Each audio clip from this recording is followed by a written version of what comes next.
Hello, my name is Lars Drudgaard. I come from the International Center Against Abuse of Covert Technologies, and I'm very honored that I have been given a chance to interview Mr. Barrie Trower, together with my fellow Danish citizen, Mr. Stephen Bell. My pleasure. Maybe you could introduce yourself. Yeah, I'll tell you how I came into this.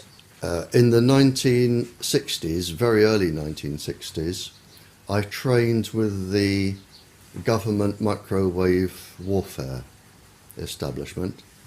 I looked at all aspects of microwave warfare.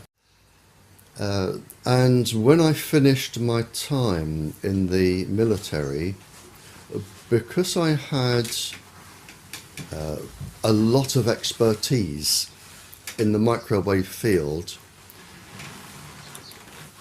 I was asked if I would carry on with this research.